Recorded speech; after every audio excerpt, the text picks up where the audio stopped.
नमस्कार दोस्तों, कैसे हैं आप? आशा करता हूँ आप सब बहुत अच्छे होंगे। मैं सुरेश एक बार फिर से सुरेश एकेडमी में आपका स्वागत करता हूँ।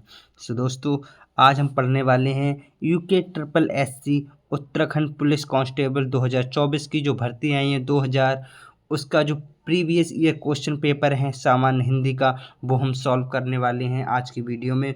और दोस्तों, इस वीडियो से आप जानेंगे कि जो पेपर का लेवल था, जो उत्तराखंड पुलिस कांस्टेबल के पेपर का जो लेवल होता है वो क्या होता है, और बिल्कुल ऐसे ही प्रश्न 2024 में ही आएंगे, ये भी आप समझेंगे। क्योंकि जाहिर सी बात है, जब उत्तराखंड पुलिस कांस्टेबल का पेपर प्रीवियस ईयर है तो इस बार भी लगभग वैसे ही क्वेश्चन आने वाले हैं। दोस्तों, तो देख लेते हैं इसका जो उत्तराखंड पुलिस कांस्टेबल 2024 के लिए जो प्रीवियस ईयर पेपर जो 18 दिसंबर 2022 को हुआ था उसका हल देख लेते हैं। दोस्तों, तो शुरू करते हैं आज की वीडियो क्वेश्चन नंबर 1 से। तो दोस्तों, ये रहा आज का पहला क्वेश्चन। यूके पुलिस कांस्टेबल 2022 में जो एग्ज़ाम हुआ था 18 दिसंबर 2022 को, उसका ये पहला क्वेश्चन ये रहा आपका सामने। दोस्तों, सामान्य हिंदी का पहला क्वेश्चन कह रहा है, रेलगाड़ी किन भिन्न भिन्न भाषाओं के शब्दों के जोड़ से बना है? रेलगाड़ी जो शब्द है वो किन भाषाओं के शब्दों के जोड़ से बना है? तो दोस्तों, मैं आपको बता दूं, जो ये जो रेल लिखा हुआ है, रेल रेल एक अंग्रेजी शब्द है। रेल क्या है? अंग्रेजी शब्द है। जबकि गाड़ी क्या है भाई? गाड़ी एक हिंदी शब्द है। गाड़ी क्या है? हिंदी शब्द है। तो अंग्रेजी और हिंदी से मिलकर ये क्या बना है? रेलगाड़ी। दोस्तों, जो कि ऑप्शन नंबर बी में दिया है, तो ऑप्शन नंबर बी इसके अकॉर्डिंग हमारा क्या हो जाएगा? बिल्कुल राइट आंसर हो जाएगा। दोस्तों, अंग्रेजी plus Hindi will be the right answer. दोस्तों, अब हम आगे बढ़ते हैं। नेक्स्ट क्वेश्चन, क्वेश्चन नंबर 2 यह रहा आपके सामने। दोस्तों, देख लेते हैं। निम्नलिखित में अग्नि का पर्यायवाची नहीं है। अग्नि का पर्यायवाची कौन सा नहीं है, ये हमसे पूछा है। तो इसके लिए दोस्तों हमें ये भी पता होना चाहिए कि अग्नि के एक्चुअली पर्यायवाची होते क्या हैं। तो दोस्तों, मैं आपको बता दूं, अग्नि के जो पर्यायवाची होते हैं, आग होता है, अनल होता है, और हमारा क्या होता है? ज्वाला होता है, वैश्वानर होता है। ये हमारे सब अग्नि के क्या है? पर्यायवाची हैं। तो दोस्तों, आग भी हो गया, अनल भी हो गया, वैश्वानर भी हो गया, लेकिन अनिल नहीं है। अनिल जो पर्यायवाची होता है दोस्तों, वो होता है वायु का। किसका भाई? वायु का, पवन का, समीर का, हवा का। ये इन सब के पर्यायवाची क्या होते हैं? अनिल के। ये सब अनिल के पर्यायवाची होते हैं। अनिल का पर्यायवाची हवा, वायु, पवन, समीर, ये सब अनिल के पर्यायवाची हैं। और हमसे पूछा गया अग्नि का पर्यायवाची नहीं है, तो अग्नि का पर्यायवाची ऑप्शन नंबर सी अनिल नहीं है। तो ऑप्शन नंबर सी हमारा क्या हो जाएगा? दोस्तों, बिल्कुल राइट आंसर हो जाएगा। दोस्तों, जो मैं एक्सप्लेनेशन दे रहा हूँ क्वेश्चंस का, तो वो अगर आपको समझ में आ रहा है तो आप क्या करेंगे? वीडियो को लाइक करेंगे, अपने दोस्तों के साथ शेयर करेंगे, और अगर आप चैनल पे नए हैं दोस्तों, तो चैनल को सब्सक्राइब जरूर कर लेंगे हमारी लेटेस्ट वीडियो तुरंत पाने के लिए और अपनी तैयारी को आसान बनाने के लिए। दोस्तों, तो आगे बढ़ते हैं। नेक्स्ट क्वेश्चन, क्वेश्चन नंबर 3 यह रहा आपके सामने। दोस्तों, सदानंद में संधि है, तो सदानंद में कौन सी संधि है, ये हमसे पूछा गया। दोस्तों, तो इसके लिए पहले मैं आपको बता दूं, जो संधि होती है दोस्तों, हमारी जो संधि होती है वो 3 प्रकार की होती है। कितने प्रकार की होती है? 3 प्रकार की होती है। वो कौन कौन से 3 प्रकार होते हैं? एक होती है स्वर संधि भाई। एक कौन सी होती है? स्वर संधि। और क्या होती है? व्यंजन संधि होती है। दोस्तों, इसके अलावा तीसरी जो होती है वो कौन सी होती है? विसर्ग संधि होती है। दोस्तों, इसके साथ ही जो हमारी स्वर संधि होती है, ये भी 5 प्रकार की होती है। कौन कौन सी होती है? दीर्घ संधि होती है, और हमारी फिर गुण संधि होती है, उसके बाद वृद्धि संधि होती है, एण संधि होती है, और फिर अयाधि संधि होती है। इस टाइप से 5 प्रकार की हमारी स्वर संधि होती है। दोस्तों, तो स्वर संधि में जो दीर्घ वाला प्रकार होता है उसमें हम बड़े आ की मात्रा देखते हैं। मतलब जो बड़े अक्षर हैं, जैसे बड़ा आ है, बड़े स्वर, बड़ा आ, बड़ा ऊ और बड़ी ई, इनमें से किसी की अगर मात्रा आती है तो उसमें हमारी दीर्घ संधि होती है। गुण संधि में क्या होता है? ए और ओ की मात्रा, अर्थात अगर ऊपर एक मात्रा लगी है, चाहे ओ की मात्रा हो चाहे ए की मात्रा हो, तो वहाँ पे क्या होगी? गुण संधि होगी। और ऊपर अगर 2 मात्राएं लगी हैं, चाहे ए की हो चाहे ओ की हो, तो वो वहाँ पे हमारी क्या होगी दोस्तों? हमारी वृद्धि संधि होगी। इस टाइप से आप याद कर सकते हैं ट्रिक से। दोस्तों, तो इस टाइप से फिलहाल तो अब इस क्वेश्चन की बात कर लेते हैं, सदानंद में कौन सी संधि है। दोस्तों सदानंद में जो संधि है वो है व्यंजन संधि। कौन सी है दोस्तों? व्यंजन संधि है। संधि को मैं किसी एक सेपरेट वीडियो में अच्छे से पढ़ाऊंगा तो उसमें ज़्यादा अच्छे से समझ में आएगा। अभी क्योंकि मैं केवल जो प्रीवियस ईयर पेपर है उसको सॉल्व करा रहा हूँ तो उसमें केवल आंसर बताते हुए थोड़ा सा एक्सप्लेनेशन देते हुए चलूँगा। दोस्तों यहाँ पे व्यंजन संधि कैसी है दोस्तों मैं बता दूँ, जो सदानंद है इसका संधि विच्छेद जब हम करेंगे तो क्या होगा? सत प्लस आनंद, सत प्लस आनंद। तो दोस्तों व्यंजन संधि का मतलब ये है जिसमें संधि विच्छेद करने पर क्या हो? व्यंजन का यूज हो, तो वो क्या होती है? व्यंजन संधि होती है। और स्वर संधि जिसमें संधि विच्छेद करने पर दोनों जगह क्या है? स्वर आए, तो वो क्या होती है? स्वर संधि होती है। और विसर्ग संधि में क्या होता है दोस्तों?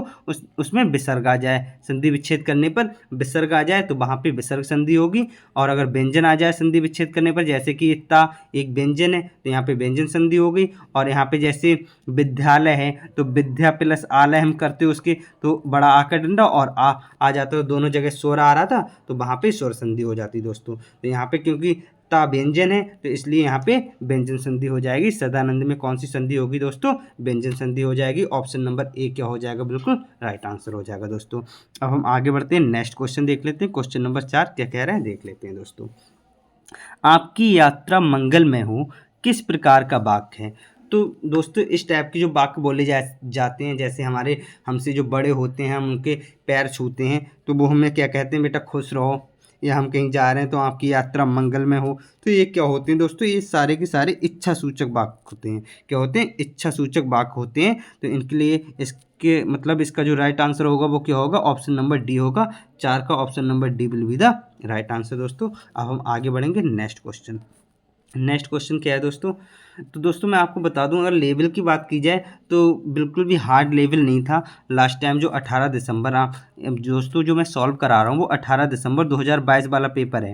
ये 18 दिसंबर 2022 को आपका पेपर हुआ था यूके कांस्टेबल का दोस्तों। तो देखा जाए ओवरऑल ये पेपर इजी ही था, ओवरऑल ये पेपर इजी ही था। तो देख लेते हैं फिलहाल तो। अब कहीं ना कहीं आपका जो एग्ज़ाम होने वाला है 2024 में वो भी पेपर लगभग इस टाइप का ही आएगा, है ना? लगभग इस टाइप का ही आएगा, लेकिन हो सकता है इसका उसका लेवल थोड़ा सा हाई कर दिया जाए दोस्तों। लेकिन देख लेते हैं क्वेश्चन नंबर 5। आकाश के तारे तोड़ लाना मुहावरे का अर्थ है। तो आकाश के तारे तोड़ लाना मुहावरे का अर्थ क्या होगा दोस्तों? मतलब बहुत बड़ा काम करना। भाई आकाश के तारे तोड़ना कोई इतना आसान काम तो है नहीं, ये कहने में आसान होगा लेकिन करना तो बहुत मुश्किल है। तो इसलिए बहुत बड़ा या असंभव कार्य है, क्योंकि आकाश के तारे तोड़ना एक असंभव कार्य है। तो इस टाइप से अगर इस टाइप से कोई बोल रहा है तो इसका मतलब ये हुआ कि बहुत बड़ा ये असंभव कार्य करना हमारे क्या होता है? आकाश के तारे तोड़ लाना जैसा होता है दोस्तों। तो ऑप्शन ए क्या हो जाएगा? बिल्कुल राइट आंसर हो जाएगा। आकाश के तारे तोड़ लाना मुहावरे का अर्थ जो होगा बहुत बड़ा या असंभव कार्य करना दोस्तों। तो आगे बढ़ते हैं नेक्स्ट क्वेश्चन, क्वेश्चन नंबर 6। टिप्पण की भाषा होना चाहिए। टिप्पण की भाषा क्या होनी चाहिए दोस्तों? वस्तु प्रधान होनी चाहिए। क्या होनी चाहिए? वस्तु प्रधान होनी चाहिए। तो ऑप्शन नंबर सी क्या हो जाएगा? बिल्कुल राइट आंसर। इसके अलावा शब्दावली का अर्थ है, तो शब्दावली का अर्थ क्या है? भाषा का केंद्रीय अंश, बिल्कुल नहीं।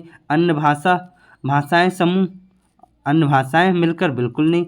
शब्दों के विभिन्न स्रोत, बिल्कुल नहीं। शब्दों का समूह होता है, बिल्कुल। शब्दों के एक समूह को ही तो हम कहते हैं शब्दावली। शब्दावली हम किसे कहते हैं दोस्तों? शब्दों के एक समूह को हम शब्दावली कहते हैं। तो ऑप्शन नंबर डी क्या हो जाएगा? बिल्कुल राइट आंसर हो जाएगा इस क्वेश्चन का। अब हम आगे बढ़ते हैं दोस्तों नेक्स्ट क्वेश्चन, क्वेश्चन नंबर 8 देख लेते हैं क्या कह रहा है दोस्तों। कंप्यूटर के संदर्भ में चाणक्य नाम है। तो कंप्यूटर के संदर्भ में चाणक्य जो नाम दिया गया है वो किसका होता है? वो कंप्यूटर का एक प्रकार होता है, बिल्कुल नहीं। कंप्यूटर प्रोग्रामिंग का नाम होता है, बिल्कुल नहीं। कंप्यूटर के ऑपरेटिंग सिस्टम का नाम होता है, बिल्कुल नहीं। ये होता है कंप्यूटर के एक फॉन्ट का नाम। कंप्यूटर के एक फॉन्ट का नाम क्या है दोस्तों? चाणक्य। तो ऑप्शन नंबर सी क्या हो जाएगा? बिल्कुल राइट आंसर हो जाएगा दोस्तों।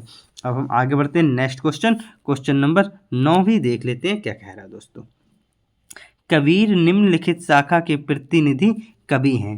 कबीर निम्नलिखित शाखा के प्रतिनिधि कवि हैं। तो किसके प्रतिनिधि कवि हैं ये दोस्तों? ये हैं ज्ञानाश्रयी के।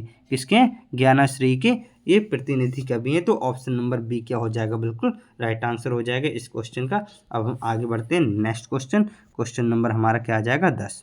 तो क्वेश्चन नंबर 10 क्या कह रहा है देख लेते हैं दोस्तों। श्री कृष्ण गीतावली के रचयिता कौन है? तो श्री कृष्ण गीतावली जो एक काव्य है, ये किसने लिखा है, ये हमसे पूछा गया है। सूरदास ने लिखा है? बिल्कुल नहीं लिखा है। रैदास ने लिखा है? नहीं लिखा है। रसखान ने लिखा है? नहीं लिखा है। ये जो लिखा है वो किसने लिखा है दोस्तों? ये लिखा है तुलसीदास ने। तो श्री कृष्ण गीतावली आपने सुना होगा, तुलसीदास ने आपने पढ़ी भी होगी, हो सकता है 9th-10th में गीतावली काव्य होगा एक, वो पढ़ा होगा आपने, तुलसीदास के द्वारा लिखा हुआ है। रचयिता इसके कौन है? तुलसीदास जी। तो ऑप्शन नंबर सी क्या हो जाएगा? बिल्कुल राइट आंसर दोस्तों। अब आता है कर्म भूमि के लेखक का नाम है। तो कर्म भूमि के लेखक का नाम है दोस्तों, तो इसका डायरेक्ट मैं आंसर बता दूं, प्रेमचंद है। तो दोस्तों इसके अलावा मैं जो प्रेमचंद की कुछ रचनाएं हैं उनके बारे में मैं और बता देता हूँ। कर्म भूमि तो है ही, कर्म भूमि तो मुंशी प्रेमचंद की है ही, लेकिन उनकी कुछ और भी फेमस जो रचनाएं हैं वो भी मैं बता देता हूँ। एक तो कर्म भूमि हो ही गई, इसके अलावा गोदान है दोस्तों। कौन सी है? गोदान है। और हमारी गबन हो जाती है, निर्मला हो जाती है। कौन सी भी? निर्मला हो जाती है। इसके अलावा पूस की रात है, रंगभूमि है दोस्तों, रंगभूमि है, पूस की रात है, पूस की रात भी इनकी एक कहानी है, पूस की रात है। और बड़े घर की बेटी है, क्या भी दोस्तों? बड़े घर की बेटी है, ये भी इनकी एक कहानी है, बड़े घर की बेटी। ये किसकी कहानी है दोस्तों? ये है मुंशी प्रेमचंद जी की। ठीक है, तो ये कुछ कहानियाँ रचनाएं इनकी याद होंगी, तो हो सकता है आने वाले एग्जाम में आपके आ जाए, तो आप आसानी से कर देंगे। मुंशी प्रेमचंद से रिलेटेड अगर कोई इनमें से कोई आती है रचना, तो आप आसानी से कर देंगे। बड़े घर की बेटी, गोदान, गबन, निर्मला, रंगभूमि, पूस की रात, है ना दोस्तों। अगर इनमें से, और ईदगाह, एक ईदगाह भी काफ़ी फेमस है, ईदगाह भी इनकी ही रचना है दोस्तों। तो इनमें से अगर कोई आती तो आशा करता हूँ आप आसानी से कर देंगे दोस्तों। और अगर आपको ऐसा लग रहा है दोस्तों वीडियो पसंद आ रही है, तो वीडियो को आप क्या करेंगे? लाइक करेंगे, अपने दोस्तों के साथ शेयर करेंगे, क्योंकि शेयर करने से नॉलेज बढ़ती है दोस्तों। और अगर आप चैनल पे नए हैं दोस्तों, तो चैनल को सब्सक्राइब जरूर कर लेंगे, हमारी लेटेस्ट वीडियो तुरंत पाने के लिए और अपनी तैयारी को आसान बनाने के लिए दोस्तों। आगे बढ़ते हैं नेक्स्ट क्वेश्चन, क्वेश्चन नंबर 12 ये रहा आपके सामने दोस्तों, देख लेते हैं। हिमक्रीटनी के रचयिता का नाम है। तो हिमक्रीटनी जो लिखी गई है, ये लिखी गई माखनलाल चतुर्वेदी के द्वारा। किसके द्वारा दोस्तों? माखनलाल चतुर्वेदी के द्वारा ये लिखी गई है। अब हम आगे बढ़ते हैं next question, question number 13। Mahadevi Verma के रेखा चित्र भक्तिन के प्रमुख पात्र जो भक्तिन है, उनका वास्तविक नाम क्या था? तो उनका वास्तविक नाम जो था वो था लक्ष्मण। क्या था दोस्तों? लक्ष्मण इनका वास्तविक नाम था दोस्तों। अब आगे देख लेते हैं। भारतीय आर्य भाषा के विकास क्रम में पाली व प्राकृत के उपरांत तीसरी भाषा कौन सी थी? तो भाई पाली, वैसे तो सबसे पहले संस्कृत थी। कौन सी थी भाई? संस्कृत थी, लेकिन क्योंकि यहाँ से बात की गई पाली से, तो पहली पाली थी, पाली थी, फिर उसके बाद प्राकृत थी, फिर क्या थी भाई? प्राकृत थी। तो प्राकृत के बाद कौन सी आती है दोस्तों? प्राकृत के बाद जो आती है वो आती है अपभ्रंश। कौन सी आती है? अपभ्रंश। और इसके बाद हिंदी आती है, इसके बाद क्या आती है? हिंदी आती है, फिर खड़ी बोली आ जाती है। लेकिन हमें तो केवल इसके बाद की, प्राकृत के बाद की पूछी है, तो अपभ्रंश हो जाएगी। अपभ्रंश क्या हो जाएगा? बिल्कुल राइट आंसर हो जाएगा। Option number C will be the right answer, question number 14 का दोस्तों। अब आगे बढ़ते हैं नेक्स्ट क्वेश्चन, क्वेश्चन नंबर 15 क्या कह रहा है देख लेते हैं दोस्तों। कुमाऊनी बोली का प्रमुख क्षेत्र है। तो कुमाऊनी बोली का जो प्रमुख क्षेत्र है वो कहाँ है दोस्तों? तो दोस्तों इसका जो राइट आंसर होने वाला है वो है नैनीताल और अल्मोड़ा। नैनीताल और अल्मोड़ा में कुमाऊनी बोली ज़्यादा बोली जाती है। और दोस्तों आपने सुना होगा एक कुमाऊनी यूनिवर्सिटी है, एक कुमायूं यूनिवर्सिटी है, वो भी कहाँ है? नैनीताल में ही है। तो नैनीताल में ही, तो इसी से आप याद रख सकते हैं भाई, नैनीताल और अल्मोड़ा में कुमाऊनी बोली बोली जाती है दोस्तों। ठीक है, तो कुमाऊनी यूनिवर्सिटी क्योंकि नैनीताल में, तो नैनीताल से आप याद रख सकते हैं कुमाऊनी बोली जो है वो नैनीताल और अल्मोड़ा में बोली जाती है दोस्तों। ये इसके प्रमुख क्षेत्र हो जाते हैं। अब आगे बढ़ते हैं नेक्स्ट क्वेश्चन, क्वेश्चन नंबर 16 देख लेते हैं क्या कह रहा है। देवनागरी लिपि का जन्म हुआ। देवनागरी लिपि का जन्म जाहिर सी बात है आपको बहुत अच्छे से पता होगा, ब्राह्मणी से हुआ है। कौन सी लिपि से हुआ है? कहाँ से हुआ है? ब्राह्मणी से इसका देवनागरी लिपि का जन्म हुआ है दोस्तों। अब हम आगे बढ़ते हैं नेक्स्ट क्वेश्चन, क्वेश्चन नंबर, और दोस्तों मैं एक बार बता दूं आपको, जो देवनागरी लिपि है वो हिंदी, मराठी और संस्कृत, ये कौन सी भाषा में हम पढ़ते हैं? देवनागरी लिपि में ही। और अंग्रेजी की जो लिपि है वो कौन सी है? रोमन। फिलहाल तो देवनागरी लिपि का जन्म पूछा गया है, तो वो है ब्राह्मणी लिपि। इसके बाद नेक्स्ट क्वेश्चन देख लेते हैं दोस्तों। जब लिखने से कोई अंश छूट जाता है तो उसे प्रदर्शित करने के लिए कौन सा चिन्ह प्रयुक्त करते हैं? तो दोस्तों आपने कई बार ऐसा देखा होगा कि आप कोई लाइन लिख रहे हैं, मान लो लिख रहे हैं बहे स्कूल जाता है, जाता है लिखना है लेकिन आप भूल गए, जाता है लिखना भूल गए, तो आप क्या करेंगे, इस टाइप से एक चिन्ह लगाते हैं और फिर लिखते हैं जाता, फिर लिखते हैं जाता। तो वह स्कूल जाता है, अब पूरा हुआ। तो ये जो चिन्ह होता है इसे हम क्या कहते हैं, हंसपद कहते हैं। क्या कहते हैं दोस्तों, इसे हम हंसपद कहते हैं। तो इसके अकॉर्डिंग जो इसका जो राइट आंसर होगा वो हो जाएगा ऑप्शन नंबर डी, हंसपद will be the right answer दोस्तों ऑफ दिस क्वेश्चन। आगे बढ़ते हैं नेक्स्ट क्वेश्चन। तो आशा करता हूँ दोस्तों जितना मैं समझा रहा हूँ आपको, उतना आपको समझ में आता होगा और आपको ऐसा भी लगता होगा कि अगर इससे रिलेटेड कोई क्वेश्चन आपके आने वाले एग्जाम जो कि 2024 में होने वाला है दोस्तों, अगर आता है तो आप आसानी से कर देंगे, ऐसा लग रहा है। तो दोस्तों आप क्या करेंगे, वीडियो को लाइक करेंगे, अपने दोस्तों के साथ शेयर करेंगे, और अगर आप चैनल पर नए हैं दोस्तों तो चैनल को सब्सक्राइब जरूर कर लेंगे हमारी लेटेस्ट वीडियो तुरंत पाने के लिए और अपनी तैयारी को आसान बनाने के लिए दोस्तों। तो नेक्स्ट क्वेश्चन देख लेते हैं, क्वेश्चन नंबर 18। भाषा की सबसे छोटी ध्वनि जिसके खंड ना किए जा सकें कहलाती है? तो ये तो बहुत आसान है, डायरेक्ट आप इसका आंसर लगा सकते हैं वर्ण। दोस्तों शब्द के खंड किए जा सकते हैं, पद के भी खंड किए जा सकते हैं, वाक्य के भी खंड किए जाते हैं, लेकिन वर्ण तो आ है। अब आ के क्या खंड कर सकते हो क्या? बिल्कुल नहीं कर सकते हो। आ है और ई है, ऊ है, ये क्या वर्ण ही तो है, का है, खा है, ये सारे वर्ण हैं, तो इनके तो खंड नहीं किए जा सकते हैं। तो ये क्या है दोस्तों, इनके कोई खंड नहीं किए जा सकते हैं और ये सबसे छोटी ध्वनि इकाई है वर्ण दोस्तों। तो ऑप्शन नंबर सी क्या हो जाएगा, बिल्कुल राइट आंसर। अब नेक्स्ट देख लेते हैं क्वेश्चन नंबर 19। अंतिम शब्द में कौन सा प्रत्यय है? तो दोस्तों प्रत्यय क्या है ये भी आपको पता होना चाहिए। जैसे दोस्तों मान लीजिए कोई शब्द है, तो शब्द को बनाने के लिए उसका एक शब्द अंश जो शुरू में लगाया जाता है उसे हम कहते हैं उपसर्ग, और जो अंतिम जो शब्दांश होता है उसे हम कहते हैं प्रत्यय, उसे हम क्या कहते हैं, प्रत्यय दोस्तों। तो जो शुरू में लगाया जाता है उसे उपसर्ग कहते हैं और जो अंत में लगाया जाता है उसे प्रत्यय कहते हैं। तो यहाँ पे मैंने एक बार, अगर आपने मेरी वीडियो और भी देखी है तो मैंने बताया था कि अगर हम इसको तोड़ लें, अंतिम को तोड़ लें इस टाइप से, अंत प्लस इम 2 भागों में टूट गया, तो लास्ट वाला जो होगा वो क्या होगा, हमारा प्रत्यय हो जाएगा। जैसे कि मैंने बताया जो आखिरी में जोड़ा जाता है किसी शब्द के आखिर में जो जोड़ा जाता है, अंतिम में जोड़ा जाता है, वो हमारा प्रत्यय होता है, और जो शुरू में जोड़ा जाता है वो हमारा उपसर्ग होता है। तो यहाँ पे इम जोड़ा जा रहा है दोस्तों अंतिम में, तो इम हमारा क्या हो जाएगा, बिल्कुल राइट आंसर हो जाएगा इम, इसमें अंतिम में प्रत्यय हो जाएगा। ऑप्शन नंबर बी क्या हो जाएगा, बिल्कुल राइट आंसर हो जाएगा दोस्तों। अब आगे बढ़ते हैं नेक्स्ट क्वेश्चन, जो कि आज का आखिरी क्वेश्चन होने वाला है, क्योंकि दोस्तों मैंने थंबनेल में ही लिखा था कि सामान्य हिंदी का क्वेश्चन पेपर सॉल्व करा रहा हूँ दोस्तों। तो निम्नलिखित में स्त्रीलिंग शब्द है, नीम, अरावली, जामुन। तो इसका डायरेक्ट आंसर मैं बता दूं, चंबल।